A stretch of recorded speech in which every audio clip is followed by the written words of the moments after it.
cameras capturing illegal dirt bikes speeding down Baltimore streets. This has been an ongoing battle. The new technology police will use to track down offenders. The city's youth curfew goes into effect this Memorial Day weekend. What officers will be looking for to enforce it and what they won't do when it comes to violators. A man charged in a murder for hire on a woman he thought was a witness against him. We've got to protect the people who want to say something. The reignited calls to protect those who want to come forward. Baltimore County residents demanding answers after a multi-million-dollar bridge is rendered useless. The crucial mistake made during its construction. Live from WBFF in Baltimore, this is Fox 45 News at 10.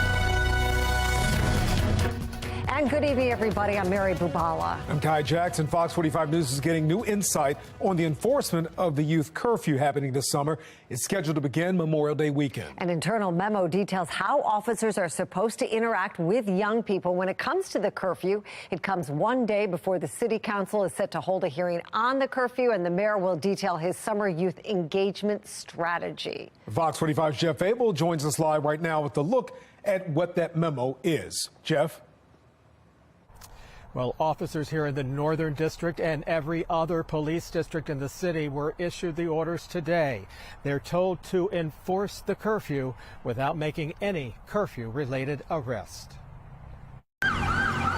When violence erupted at the Inner Harbor 6 weeks ago, gunfire injured 2 teens and drew a promise from the mayor. We are going back to the old days. We will be enforcing the youth curfew in Baltimore. In a memorandum being delivered to every police officer in the city, the police commissioner outlined how the city's youth curfew will be enforced.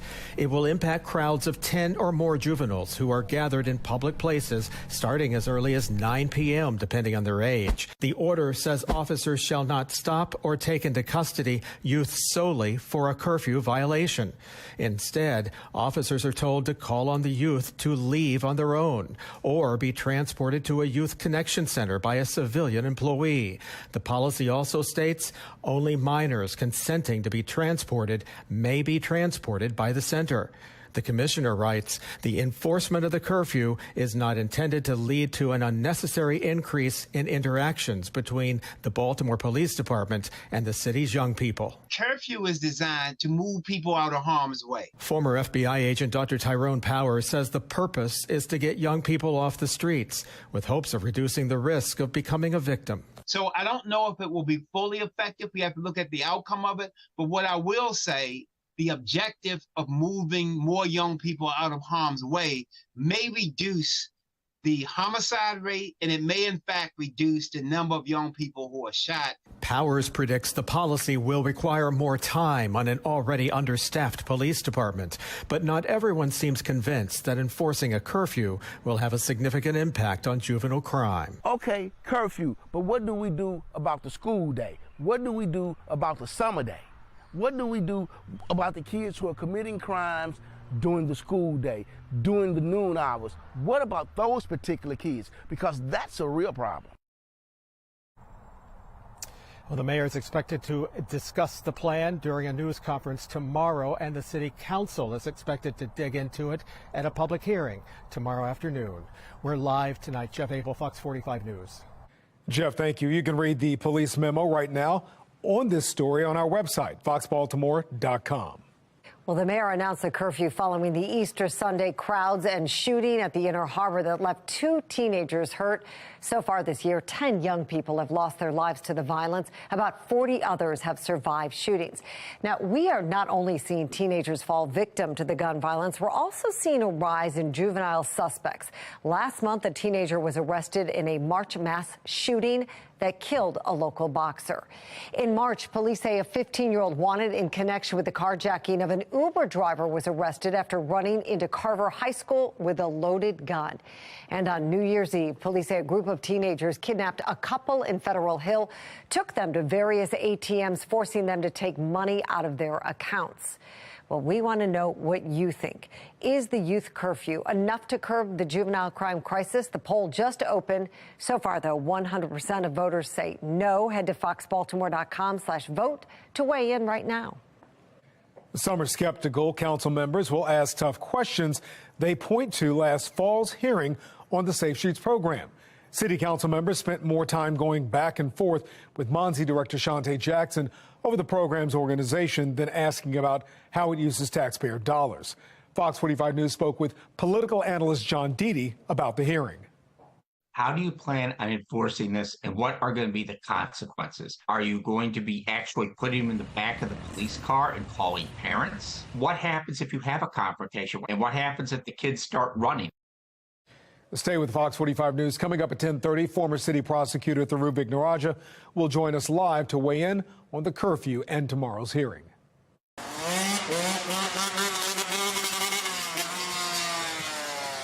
Well, turning now to another familiar problem in Baltimore City as the weather gets warmer. Illegal dirt bikes are back, even right in front of our cameras today. Now police say they are using technology to get the bikes off the streets. Fox 45's Keith Daniels spoke with police and frustrated residents today. He joins us live with the very latest on this new technology. Keith? Well, Mary, we're live outside of police headquarters where police say they seized 180 illegal vehicles last year, those dirt bikes and ATVs, and they say so far this year they've removed about 50 illegal vehicles from the streets, and tonight they're looking for more. It's an area where residents routinely see them. Riders on illegal dirt bikes on Reisterstown Road near Druid Park Drive, roaring through city streets, usually on a daily basis, including today. The familiar sight and sound. They just don't seem to have no respect for the roads. And nuisance for nearby neighbor Angela Pope. And they'll stop at this alleyway and they'll zip through there and they don't even look for traffic or anybody else. Pope voicing her frustration on the same day Baltimore City Police announced several dirt bike violation enforcement arrests. An increased effort, they say, to help catch offenders. It's not only a safety issue for the citizens and visitors, it's a safety issue for the riders. This has been an ongoing battle, like you said, for years. With technology nowadays, it's basically an investigative work. A battle, police say, that's being addressed more now. Do you know the address there? I'm see if we got cameras there. We utilize City Watch, FOX45, like 4800 Monument, like Monument, Pulaski. Identify the riders. This takes away that whole chase mentality. The department's focused initiative beginning in April. So far, 11 people arrested, 1 warrant issued, an additional 17 individuals charged, ranging from a summons to arrest warrants. Also, police say 1 handgun recovered, dropped by a rider while fleeing police.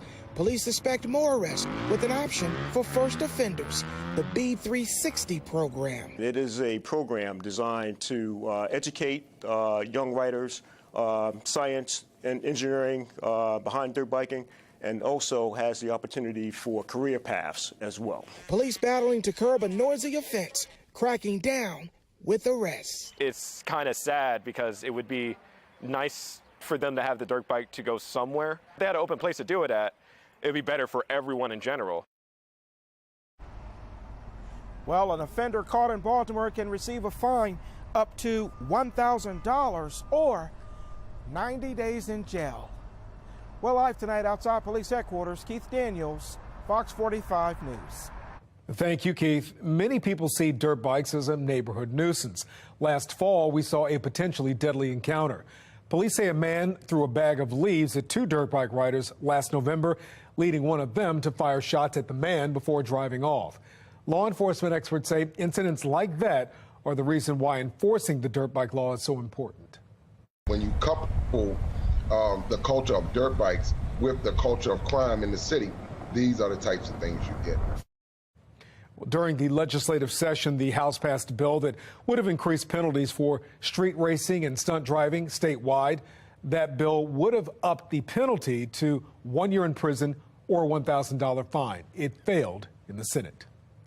If you see dirt bikes in your neighborhood and you can safely take pictures or videos, we'd like to see them. Scan the QR code here on your screen and share them with us, or go to our website, foxbaltimore.com/chime in.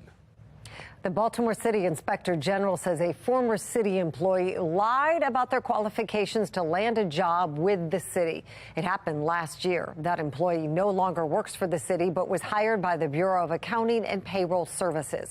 According to the report, the employee submitted a diploma of a master's degree, but after the IG investigated, it turns out they never completed a single semester at the college, had no transcript, nor did she have an undergraduate degree.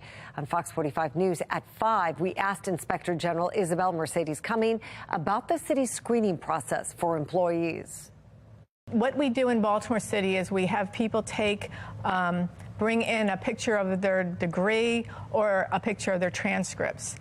We've also learned that there is an entire industry that does fake diplomas, fake transcripts, and that could have been the way she got both the transcripts and the diploma. But yeah, that is one of the ways that people can do it. So some of the departments now will just have people send their transcripts directly from the university. And again, the Inspector General says getting candidate information directly from their universities is the best way to ensure this doesn't happen again. Florida Governor Ron DeSantis plans to announce he's running for president tomorrow. He'll do that in a live discussion with Twitter CEO Elon Musk. According to the Associated Press, Musk and DeSantis will host an event on Twitter Spaces. It's a platform for audio chats. Musk has said he'd support a DeSantis presidential run. The Republican governor is viewed by many as the leading rival to former President Trump for the GOP nomination. All right, well, our temperatures beginning a gradual descent after highs in the 70s. 74 high today, BWI. We're now at 64. Beautiful look at the Toyota Eastern Harbor Skycam with some hazy skies. 63 at Aberdeen, 64 at Annapolis, and 64 at Westminster. Outside of that, it is mainly clear. Notice some rain, though, off to the north and west. That weather maker does play a part in our forecast. Not tomorrow, though. Look at those 50s as we start the day on Wednesday, ending in the 70s with some beautiful partial sunshine, actually probably in the low 80s. Looks like good beach weather, right? Well, actually, Memorial Day weekend coming up. Got your beach forecast for Ocean City. Special for you coming up in a couple of minutes. Next on Fox 45 News at 10, a man trying to ram a U-Haul through White House security barriers overnight. What we're learning about the person in custody and Secret Service response. 6 years of work, millions of dollars spent, how a mismeasurement by less than 2 inches is keeping a brand new structurally sound Halethorpe Bridge shut down. And tonight at 10:30, new charges in a Baltimore homicide investigation that goes back almost a decade. The alleged murder for hire plot gone wrong, reigniting calls for better witness protection.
New tonight, we're learning a baby is fighting for his life after falling from an apartment balcony. We're told police were called to Goodnow Road, where a 1-year-old fell from a third-floor apartment balcony and is in critical condition.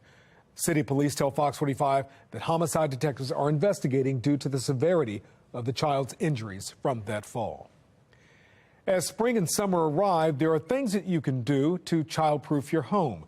The Consumer Product Safety Commission recommends netting to cover balcony railing gaps. Also, for those without a balcony, a window guard is urged, as the bug screens will not stop a child from pushing through it. The CPSC also recommends only opening up windows up to about 4 inches and regularly making sure safety devices are secure. Well, new tonight, a muddy mess caking up on Minnesota Avenue is due to a water main break in the Bel Air Edison neighborhood. The Department of Public Works says the break is not affecting service to the community, but the road is buckled and now being repaired by work crews. We are told the road should be patched up by the morning. A new overpass was built too low to the ground in Hillthorpe and is causing headaches and like more taxpayer dollars to fix. The Washington Boulevard Bridge has been under construction since 2018. It was scheduled to open this summer. The overpass is about an inch shorter than it should be for train traffic that will travel beneath it. And residents are protesting the closure, congestion, and new traffic patterns. MDOT officials admit the overpass is more than an inch shorter than required. Fox 45 News asked who's responsible for the mistake. MDOT refused to respond. Transportation officials need to be held accountable for this because they should have been following this project all along. This is a simple mistake that's going to cost taxpayers hundreds of thousands of dollars, maybe even millions of dollars. A spokesperson for the Maryland Department of Transportation says officials are talking about how to move forward and a plan should be finalized soon. They would not provide any details about the future of the project.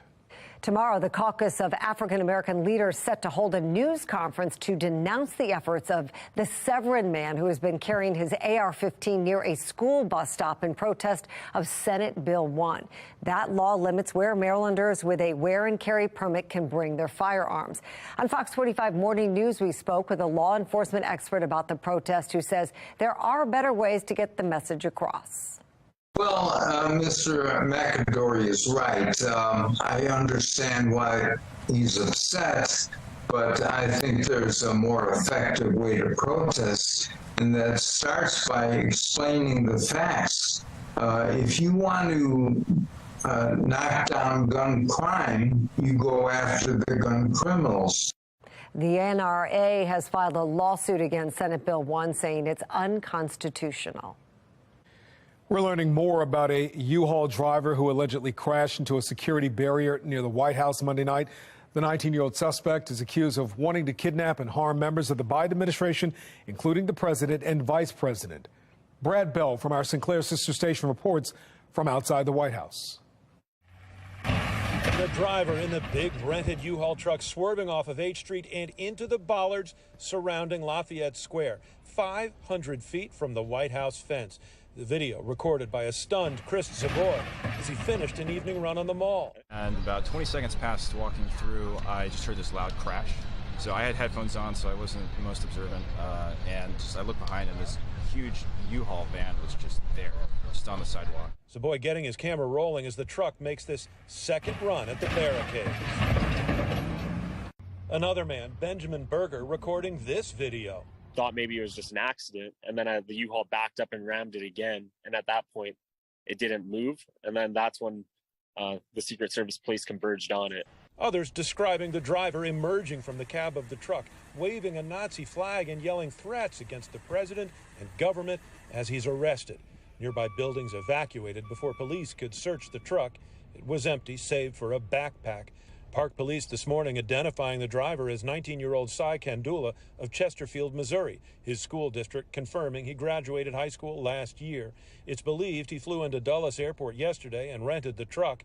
He faces a long list of charges, including threatening to kill the president. It's a little jolting. Chris Zaboy, who took that video, still in disbelief.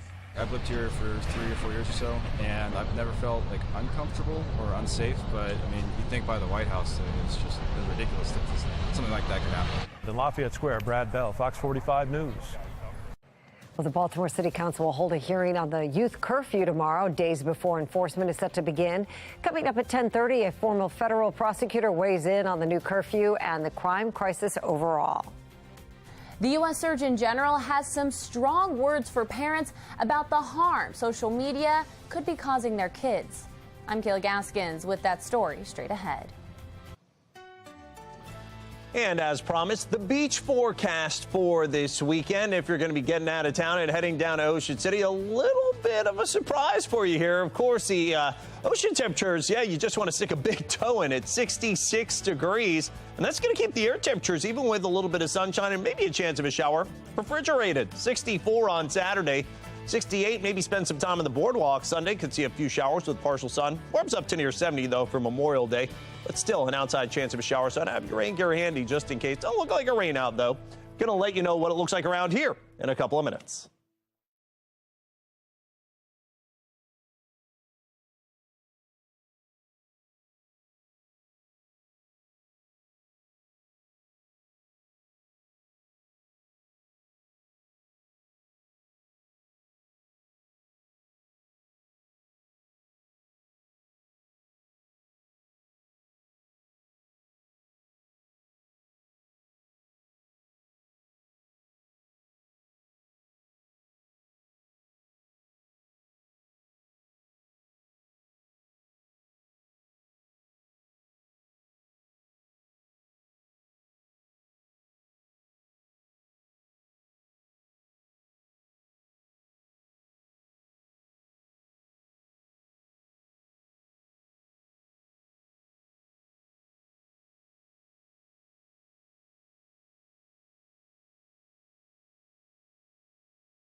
Taking a look right now at the Vox Box. On the top left, J.P. Morgan expects Anheuser-Busch's U.S. earnings to drop by 26% this year, in part due to the fallout of its brief partnership with transgender activist and influencer Dylan Mulvaney. J.P. Morgan does not see sales fully recovering this year. Top right, the nation's largest LGBTQ plus organization is issuing a travel advisory for Florida.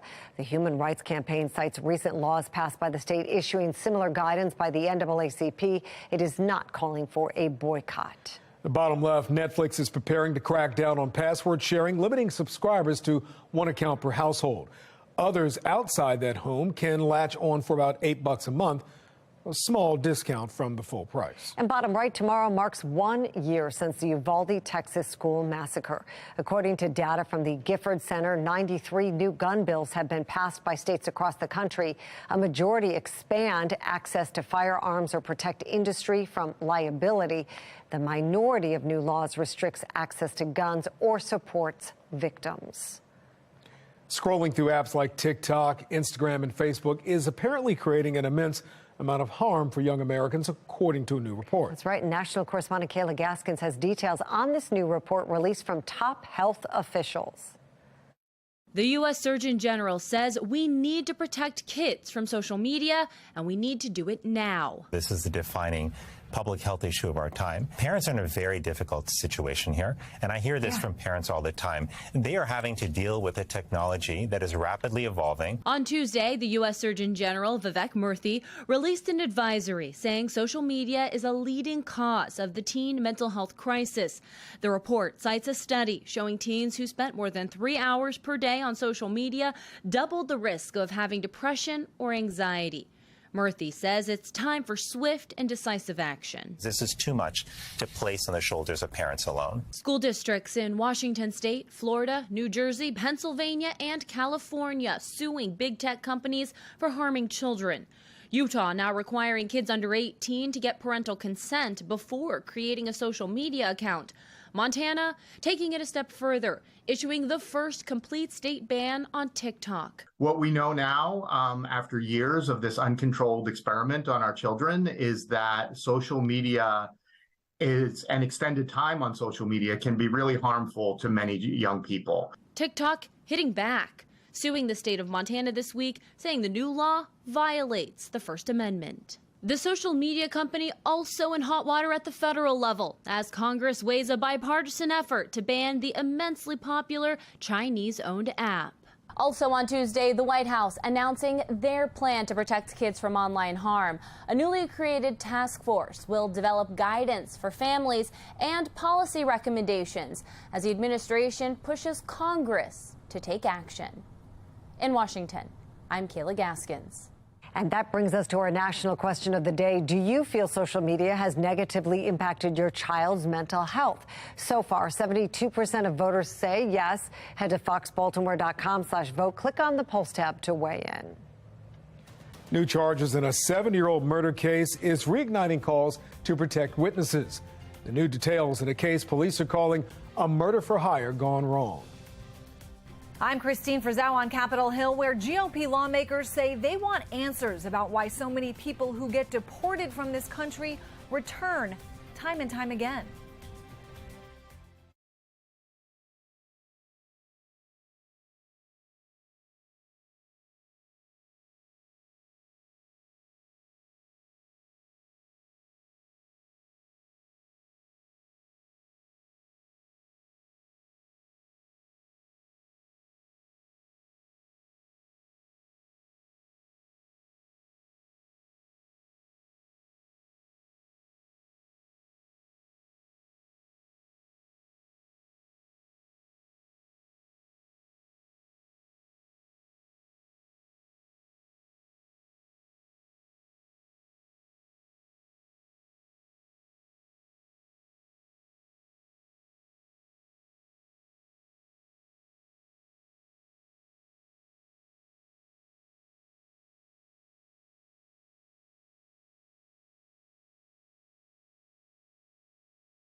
We're following three big stories at 10:30. A renewed focus in Washington, D.C. on what to do about the border. Now some Republican lawmakers are demanding answers about why so many people who get deported from the United States are able to return time and time again.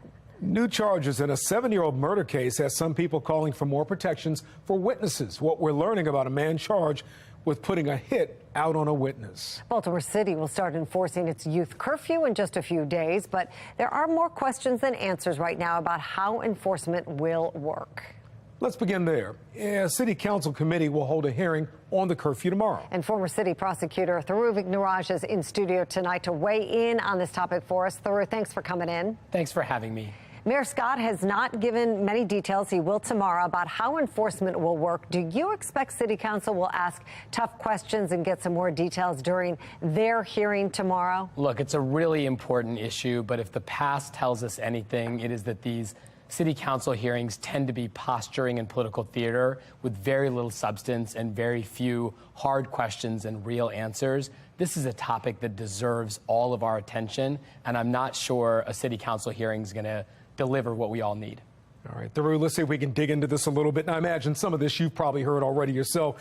Apparently, an internal memo sent to officers said they should only enforce the curfew when they see crowds of 10 or more, and officers will not be allowed to arrest youth just because of a violation. Do you think it'll be effective? And I'm not trying to be funny here. Honestly, there are going to be a lot more kids out there than cops. The city is short some 500 officers, people are saying. Yeah, this seems like a not serious solution to a very serious problem. Juvenile crime, juvenile violent crime has been out of control this year. So many victims, so many perpetrators that are 14, 15, 16 years old.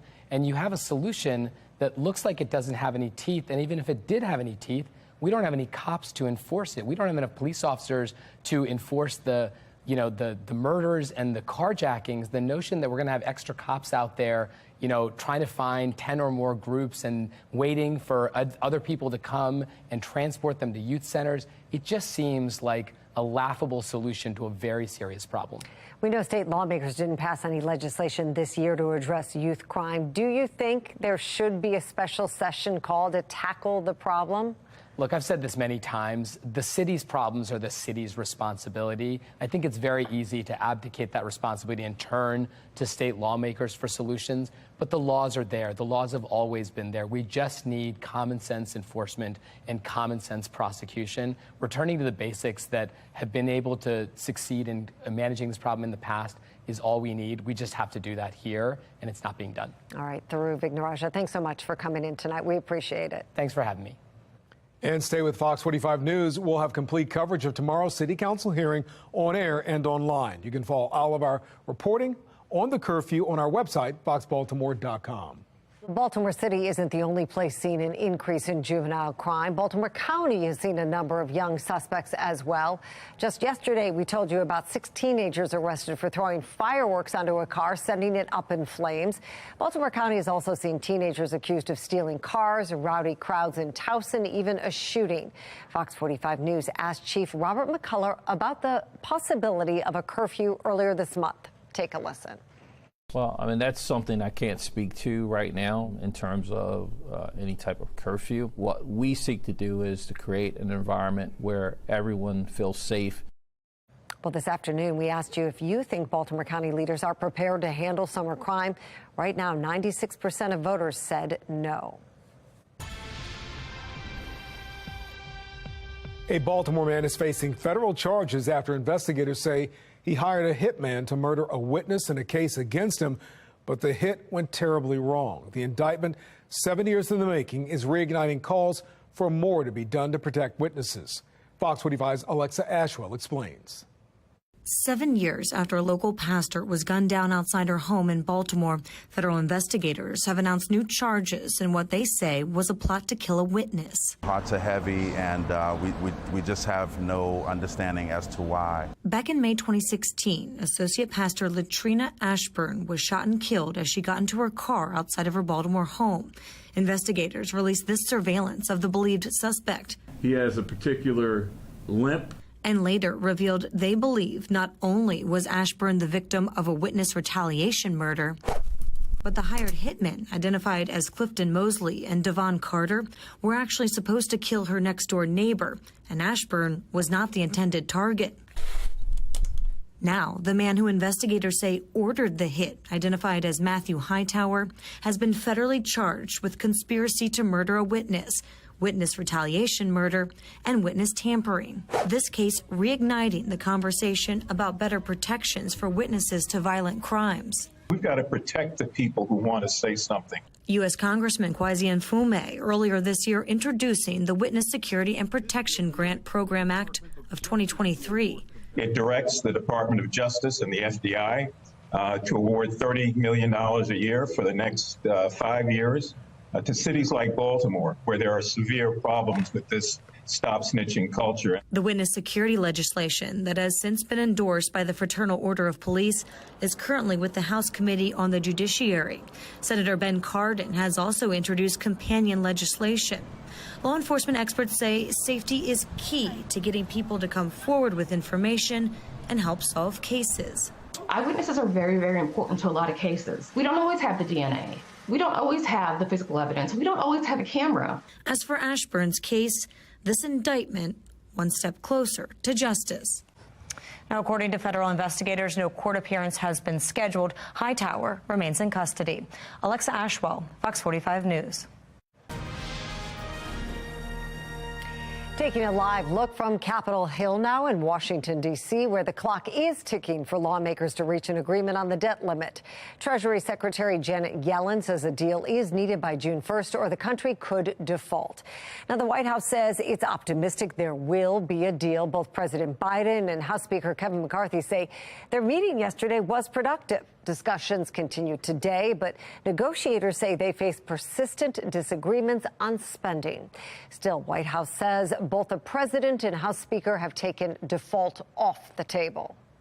Look, if everyone is working in good faith and recognizes that no one is going to get, either side is going to get exactly what they want, we'll get it done. That's the way we see this.